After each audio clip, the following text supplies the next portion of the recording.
Untuk hikmatnya pembelajaran kita hari ini, pertemuan kita malam hari ini akan kita record ya, akan kita rekam dengan tujuan bagi rekan-rekan kita yang belum berkesempatan hadir pada malam hari ini dapat menyaksikan pula tayangan kita di mana setelah pembelajaran ini nanti usai, video tayang ini akan kita posting juga melalui channel ataupun platform pembelajaran kita yang satunya melalui Google Classroom.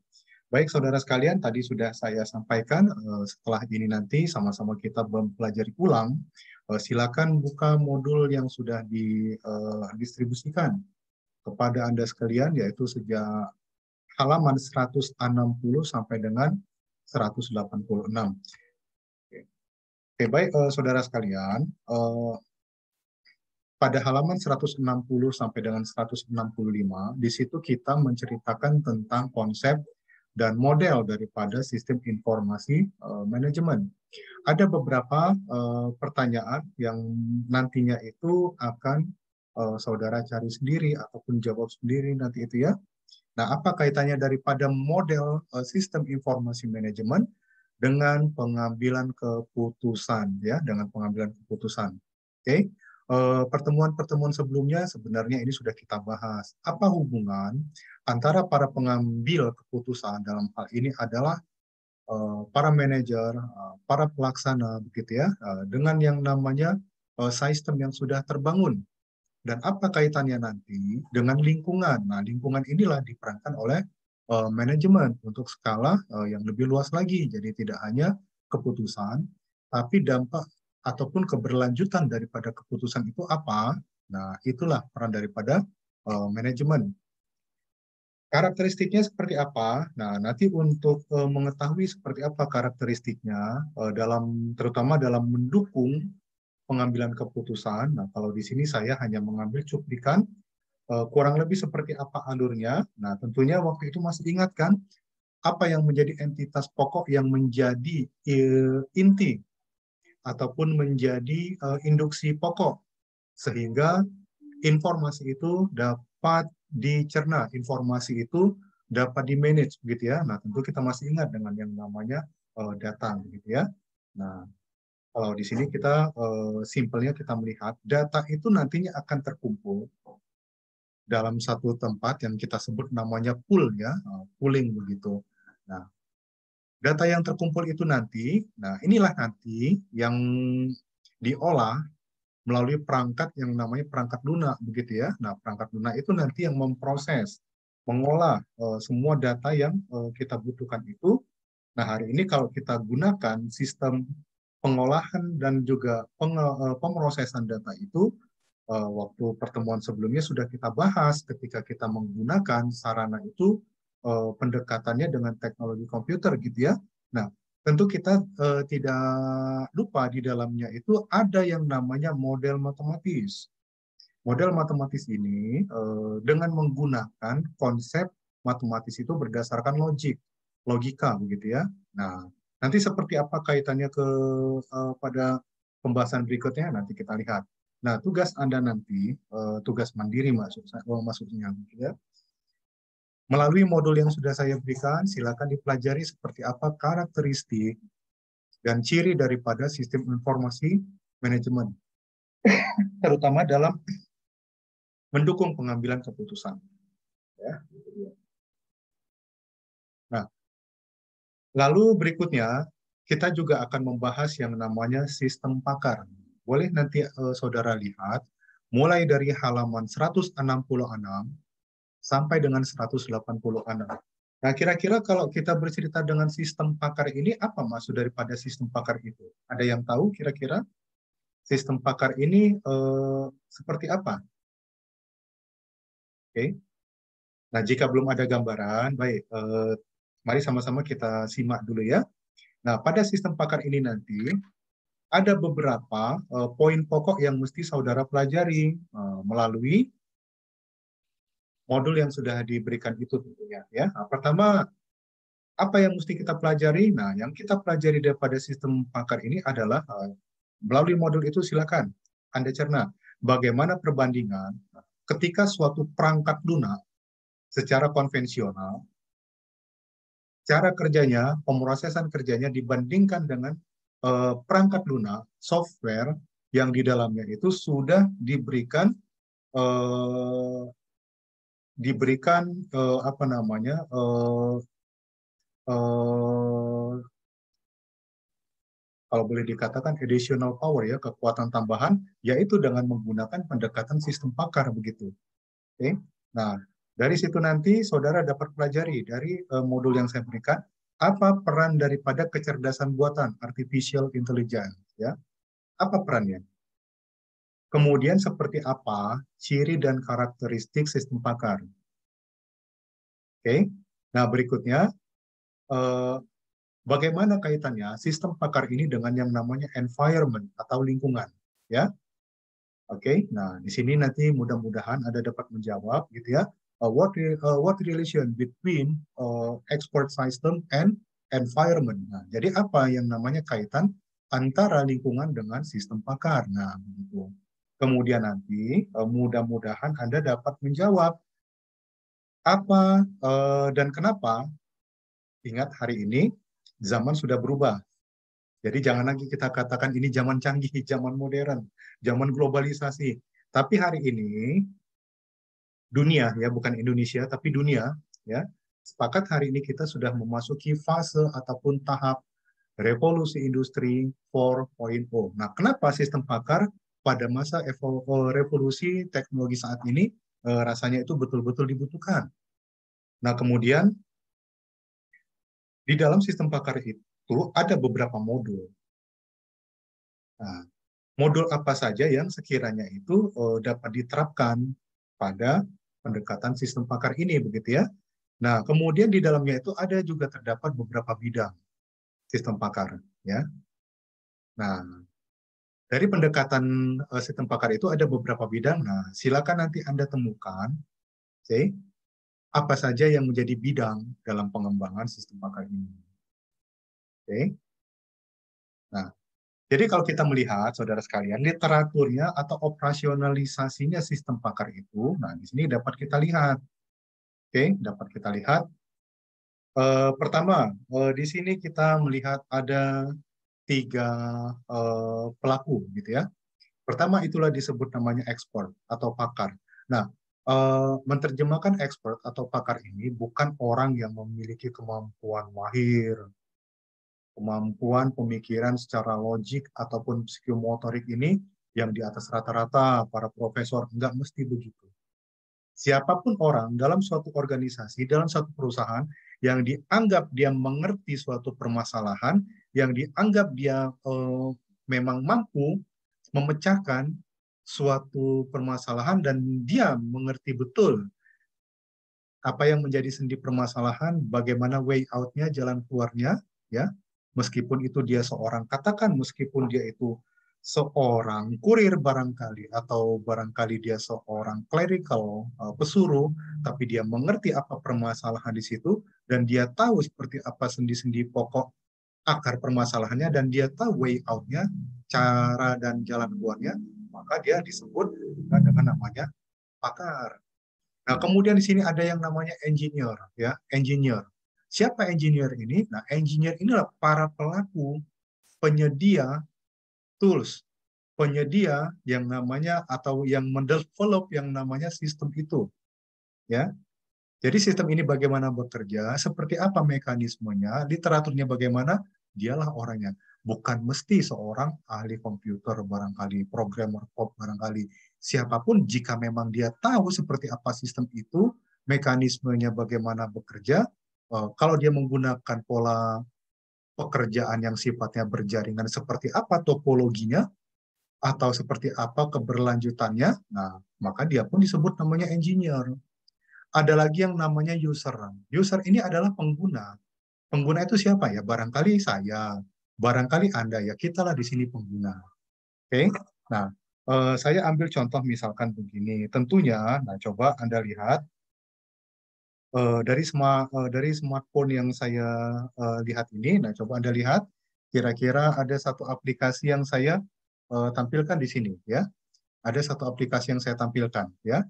Nah, mungkin karena efek brightness cahaya mungkin tidak dapat terlihat dengan jelas barangkali ya. Nah, coba perhatikan.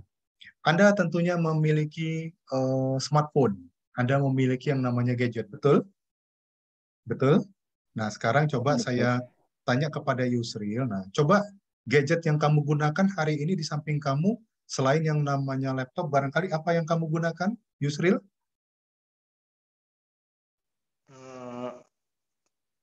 Paling handphone doang paling Oke. Pak. Sekarang coba kamu lihat pada perangkat yang kamu sebut handphone itu ada aplikasi apa saja ya yang langsung kamu lihat saat ini apa? Aplikasi apa? Zoom, Zoom. Oke. Apa lagi? WhatsApp, paling Pak. WhatsApp. Oke. Apa lagi? Instagram, Instagram. Apa lagi? eh, Telegram paling Pak. Jangan sosial media terus, yang lain selain sosial media. Apa coba? Oh, paling Word Pak, Office. Office. Begitu ya. Nah, selain itu apa Ya. lagi? Eh, Tidak ada. Kalau saya tanya barangkali dengan si siapa nih ya? Oke, Davina. Davina, barangkali kamu punya gadget selain laptop yang kamu gunakan hari ini apa? Yang ada di hadapan kamu, Davina. Handphone, Pak. Oke, coba lihat di handphone kamu itu ada aplikasi apa saja yang langsung kamu lihat. Google Chrome, Ya, apa lagi? Gojek, Ya, Shopee, Shopee. Oke, YouTube. sekarang saya ingin tanya, ketika kamu gunakan Shopee, nah apa yang kamu cari dari Shopee itu? Barang sih, Pak. Barang. Kalau kamu gunakan Google Chrome, biasanya itu kamu gunakan untuk apa? Mencari informasi. Mencari informasi. Informasi apa coba? Salah satu sebut aja. Misalkan kayak daerah gitu, Pak. Atau resep Daerah. makanan. Oke, begitu ya. Nah, tadi saya sebut misalkan tadi katanya si Davina daerah. Nah, bisa disebutkan lebih spesifik lagi daerahnya itu apa ini? Menyangkut apa? Informasi cuaca atau rute perjalanan atau apa kurang lebih? Misalkan kayak daerah mall gitu, Pak. Iya, oke. Nah, ketika si Davina ini searching, melakukan pencarian menggunakan namanya Chrome, nah, saat itulah disebut namanya si Davina ini sebagai user. Oke. Nah, di balik aplikasi itu ada sistem yang di setel secara otomatis, ya. Ada sistem yang bekerja secara otomatis. Barangkali dia itu manusia ataupun dia oleh karena perangkat yang digunakan itu, nah otomatis itu dia sudah bekerja, mekanismenya sudah teratur, ya. Nah, itulah yang disebut namanya engineer, begitu ya. Nah, kemudian siapa yang merancang si Google Chrome ini sehingga dia mampu menyediakan informasi segitu banyak? Oke, mungkin kita nggak mengenal siapa personil itu, nah tapi siapapun itu dialah yang kita sebut dengan namanya expert. Oke, dia yang mengetahui, mungkin itu secara geologis dia memang mengetahui lokasi yang dimaksud oleh Davina itu di mana tempatnya, di Tiga Raksa. Nah, Tiga Raksa itu di sebelah mana? Kalau kita petakan secara bumi, dia itu di sebelah utara berhadapan dengan siapa, berhimpitan dengan siapa, di sebelah barat dia itu berdampingan dengan siapa, seperti itu. Kemudian informasi di dalam Tiga Raksa itu misalkan adalah namanya restoran McDonald misalkan, nah dia tahu. Nah mungkin dia mengetahui semua informasi itu dengan alat bantu. Nah itu bukan menjadi suatu persoalan di sini. Nah itu dia. Nah, itulah dia posisinya sebagai expert di situ. Nah, secara sederhana, Anda pun dapat berperan di antara ketiga itu. Barangkali Anda sebagai expertnya, Anda engineer-nya, atau mungkin Anda sebagai usernya. Kembali tadi kalau kita melihat konsep model yang namanya sistem informasi manajemen, Oke. Nah, sistem informasi manajemen tadi ya, kita lihat. Oke, tadi siapa itu expert? Nah, nggak usah kita ulang lagi ya, Anda sudah tahu. Nah, siapa itu engineer? Nah, nggak perlu kita ulang lagi, Anda pun sudah tahu. Nah, penempatannya itu, nah disitulah ketika yang namanya sistem itu bekerja, apakah perangkat lunak, piranti lunak, software, dia ditempatkan di situ, kemudian dia juga yang memprogram model matematis, dan dia juga yang menerjemahkan permasalahan itu masuk ke dalam namanya piranti lunak. Nah, bagaimana dia mengolah data itu, dia tarik ke dalam perangkat lunak, dia bawa ke dalam model matematis. Oke. Nah, kita lihat. Nah, di situ apa yang bermain? Ketika yang namanya pemrosesan ini berjalan, nah, tadi sudah kita sebut ya, artificial intelligence. Apa itu artificial intelligence? Apa itu?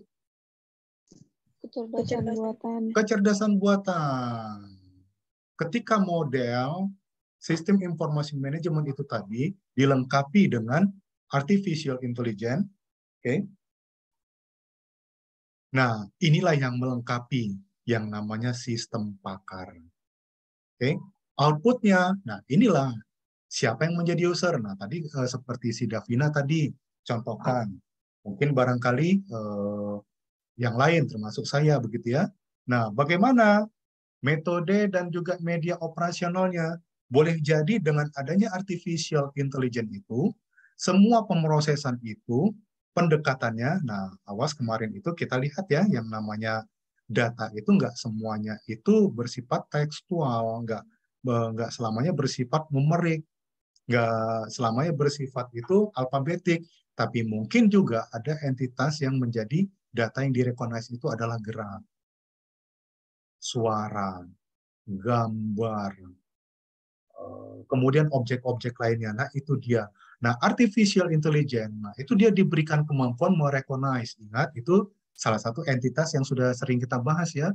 Nah, dalam artificial intelligence itu, keempat entitas untuk membentuk namanya informasi itu diolah, disesuaikan dengan seperti apa maunya si user itu. Jika maunya si user itu, data yang direcognize, kemudian pemrosesan, outputnya itu, nah awas, output itu juga bukan semuanya itu berupa tekstual, dan alat keluarannya itu, alat outputnya nggak selamanya printer, boleh jadi itu monitor, boleh jadi itu suatu objek kinetik. Nah, kemarin kita sudah bahas ketika di portal palang pintu rel kereta, nah begitu palang itu turun naik, nah itu pun sebagai suatu output. Nah, itu dia. Nah, outputnya itu lebih diarahkan kepada aspek kinetis, begitu kan?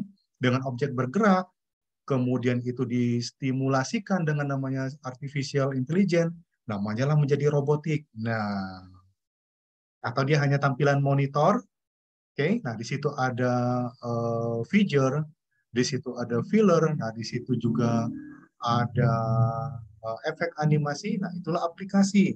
Nah, di situ entitasnya saya pinjam dulu dengan menggunakan Halodoc. Nah, itu aplikasi. Begitu juga Google Chrome, lain sebagainya. Mungkin ada juga yang namanya desktop. Nah, desktop itu dia tidak terformat dalam bentuk aplikasi yang bersifat bebas, atau dia tidak dalam bentuk robotik, tapi dia desktop. Artinya apa? Hanya ada di monitor dan dia sifatnya statik, tidak bisa dipindah-pindahkan, begitu ya. Nah, sebagai contohnya apa? Ini sudah sering. Anda yang bekerja, pasti Anda berhadapan dengan yang namanya mesin kehadiran, mesin absen, betul? Kalau mesin absen di tempat Anda itu menggunakan alatnya apa? Menggunakan alat elektrik berupa amano atau alat digital, dia fingerprint. Di tempat kamu bekerja, Fingerprint. fingerprint. Ada yang menggunakan retina? Tidak ada. Ada yang menggunakan konfigurasi gigi?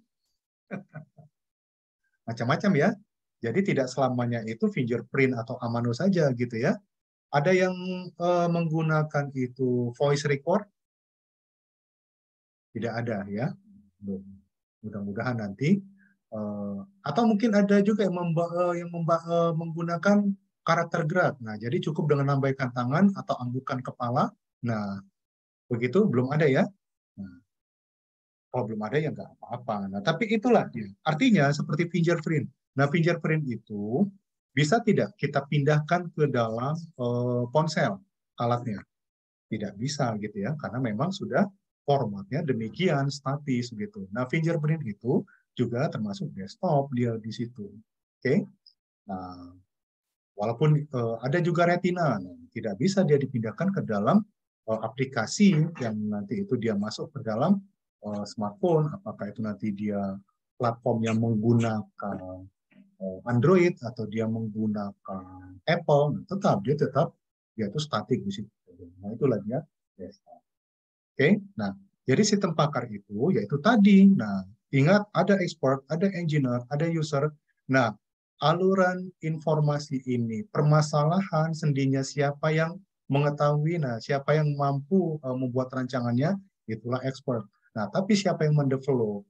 Nah, siapa yang menjadi istilahnya itu? Siapa yang menjadi mekaniknya? Siapa yang memperbaiki? Siapa yang mengerti jika terjadi troubleshoot dan sebagainya? Itulah engineer. Boleh jadi dia itu masih digerakkan oleh manusia atau memang secara mekanis itu sistem yang diorientasikan untuk bekerja. Kemudian outputnya itu siapa yang menggunakan user gitu ya. Nah, ketiga pihak ini simultansi kerjanya itulah yang disebut dengan namanya sistem pakar. Artificial intelligence, nah itu dia sifatnya lebih bersifat kepada katalisator yang dia menstimulasi kerja sistem pakar itu sehingga dia lebih moderat gitu ya. Sehingga apa? Dia lebih moderat dan dia dapat bekerja secara dinamis itu sudah pasti. Ya. Kemudian dia juga dapat bekerja secara secara sesuai dengan keinginan manusia gitu ya, sesuai dengan keinginan manusia dan mampu mengimbangi karakteristik manusia. Itulah kognitif. Nah, medianya itu tadi boleh juga dengan aplikasi dan desktop. Oke. Ada satu sebenarnya begini, rancangan sistem pakar. Nah, ini misalkan begini. Nah, coba perhatikan di sini sebenarnya saya sudah mempersiapkan satu tampilan demo. Coba kamu lihat pada bagian kanan bawah dari tampilan ini. Apa itu yang saya tampilkan? Pada bagian kanan bawah, apa itu? Apa itu? Lihat pada bagian kanan bawah, apa ini? Apa ini? User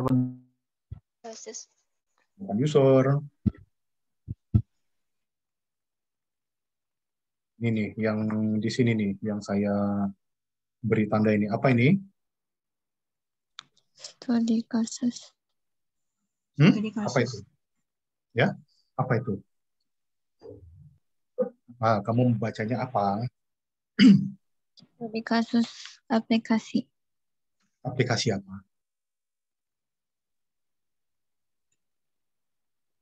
SIM. Ya. Aplikasi apa?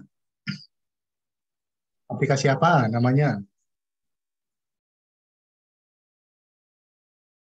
Aplikasi apa namanya? Ya Allah, baca aja kok. Apa aplikasi apa? Sistem informasi manajemen. Oke. Nah, jadi di sini sebenarnya saya sudah mempersiapkan ada satu studi kasus. Kita gunakan aplikasi. Aplikasi ini terus terang ini buatan saya. Ya, aplikasinya juga sederhana gitu ya. Namanya itu SIM, tapi SIM yang saya maksud ini bukan sistem informasi manajemen ya, tapi SIM itu sendiri. Nah, nama kalau mau di spelling itu adalah SAAM. SAAM. Kalau dibaca bahasa Inggris namanya SIM. Nah, itu dia. Ya, bacanya SIM. Tapi kalau alfabetiknya itu apa namanya, spellingnya itu S-E-A-M ya, S-E-A-M, bacanya SIM gitu ya. Jadi itu singkatan dari spiritual, emotional, ya, quotient measurement. Jadi pengukuran kecerdasan spiritual dan emotion. Nah, jadi alat ini untuk apa? Nah, kembali ke atas di sini. Nah, coba lihat, ini suatu rancangan sistem pakar yang saya buat secara sederhana. Untuk apa? Untuk mendiagnosa antara karakter, minat, dan talent, bakat. Untuk siapa? Untuk calon mahasiswa atau karyawan. Sebagai gambaran, tadinya saya ingin tampilkan secara demo untuk aplikasi ini. Cuma device yang saya gunakan itu tidak support untuk menampilkan aplikasi itu. Nah, jadi saya tidak dapat menampilkan gitu ya. Nah, alat ini bagaimana bekerja? Nah, ini begini kita lihat literaturnya ya. Nah, di sini ini kalau kita lihat di sini, maaf, ini kalau kita lihat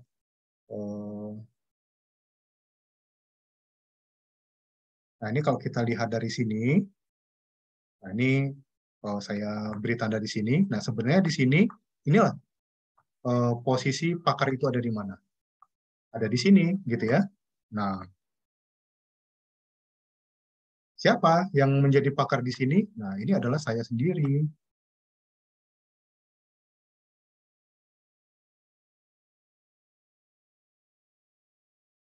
Karena saya menempatkan, ya saya yang tahu permasalahannya, gitu.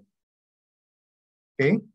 Nah, saya yang tahu permasalahannya, dan saya melihat seperti apa karakteristik yang terjadi itu, gitu.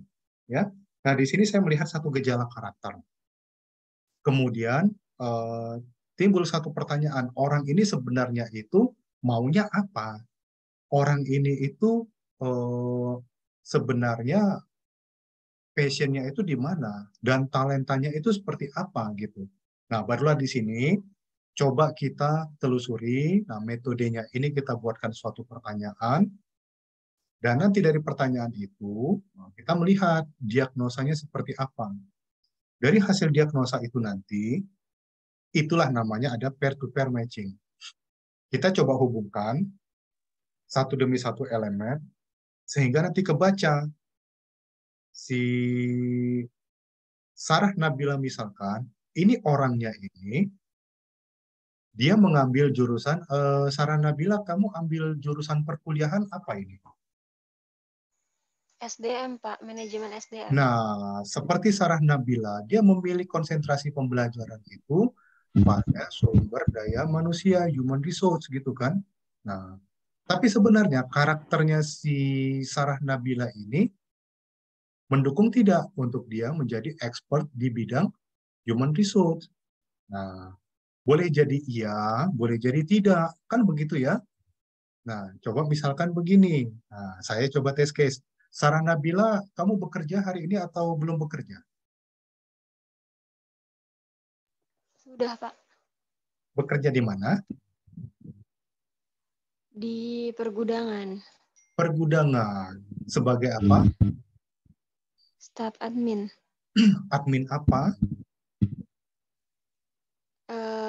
Produk sih, produk barang-barang semacam barang-barang plastik alat rumah tangga.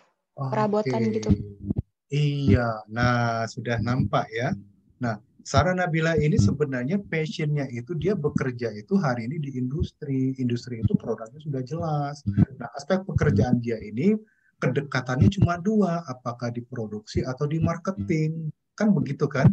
Tapi kenapa orang seperti Sarah Nabila malah cenderung memilih pembelajaran itu pada human resource? Nah, sekarang Sarah Nabila saya mau tanya, ketika misalkan di tempat kamu bekerja, di industri, di manufacture, ataupun di pabrik tempat kamu bekerja, terjadi satu case, sebutlah itu perkelahian antar suku. Antara suku Betawi dengan suku Sunda yang ada di tempat kamu itu ribut, bertempur, berperang. Kira-kira seperti apa sikap kamu dapati kenyataan ini? Jujur sama saya. apa ya Pak? Kayak Kamu membantu lebih ke kamu malah ikut bertempur membantu kubu Sunda atau kubu Betawi? enggak Hah? kan kebetulan saya orang Betawi juga ya Pak. Jadi walaupun apapun permasalahan itu kayak saya tuh nggak mau ikut campur urusan mereka Oke. gitu. Kamu ikut campur, jadi kamu lebih memilih ikut bertempur atau minggir? Minggir aja. Minggir aja. Oke. Nah, Davina, kamu kebayang tidak kalau kamu sudah memilih jurusan manajemen sumber daya? Artinya, resiko akademis itu kamu dituntut mahir, kamu dituntut expert pada bidang human resource. Salah satunya itu apa? Terjadi manajemen konflik, terjadi perselisihan, kamu tampil di depan, bukan lari. Oke?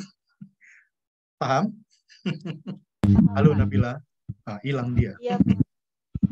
Ya, hilang. Sudah. Nah, itulah tuntutan kamu secara akademik. Nah, itu yang saya lihat. Antara passion dengan karakter dia yang tadi nggak mau ambil resiko, maunya kalau ada permasalahan pikir aja begitu kan. Nah, bagaimana karakter dia? Oke. Minat dia dan talenta, bakat dia seperti apa. Nah, dengan alat yang saya maksud SIM itu tadi, itu akan terlihat. Usia kamu berapa, Sarah Nabila, hari ini? 22 Pak. 22. Alat itu dapat digunakan sampai dengan usia 35 tahun. Jadi alat itu kalau kita aplikasikan, sayangnya itu tadi, device yang saya gunakan tidak support program yang ada di dalam aplikasi. Sehingga saya tidak jadi demo. Tapi kurang lebih seperti itu. Nah, jadi kita, saudara sekalian, menerjemahkan sistem pakar itu jangan terlalu jauh-jauh seperti yang saya katakan tadi. Harus para profesor, orang memiliki kemampuan akademik dan juga logik di atas expert tidak. Anda mungkin juga seorang expert. Oke? Sesuai dengan bidang kemampuan yang Anda tekuni hari ini. Kan begitu. Oke? Nah, kemudian dari situlah hasil analisis akan terlihat. Orang seperti Nabila ini